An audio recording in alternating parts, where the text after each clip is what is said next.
Hi, I'm Allison Martin, and I'm reading two poems from my book, just for you right now 102 inspirational poems with interactive devotionals.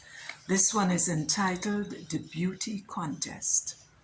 By no means was it the typical beauty contest. The world had converged for a beauty fest to save beauty and endangered art, and every nation was invited to play a part. The theme, Save Beauty and Save the World, was a fitting caption for the desired goal. A weeping, withered globe mourning her dying and her dead, depicted more than the artist's words could have said. Since the participants could display beauty as they chose, some showed off fine bodies and designers' clothes. Still others, more profound, took a humanitarian slant, stressing the well-being of man, animal, and plant. Inventions, vaccines, green peace and disaster relief, housing, free trade, drug campaigns, and religious beliefs were all beautiful displays met by rousing applause until a sudden silence ushered in a pause. A little girl holding an old woman by the hand announced, "Here is beauty," but none could understand. So wrinkled and shaky, so feeble and thin, no beauty could be seen in her crumpled old skin.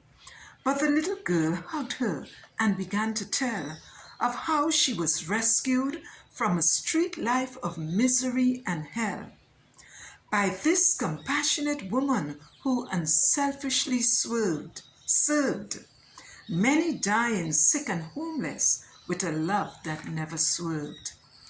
In a feeble but tender voice, the old woman began an appeal, and many in their silence saw their ugliness revealed. "Is beauty," said she, "to turn a blind eye on suffering? Is beauty the rape, murder, and abuse of our children? Is beauty tender boys and girls selling their bodies for a meal, while the cold embrace of savage men is the only warmth they feel?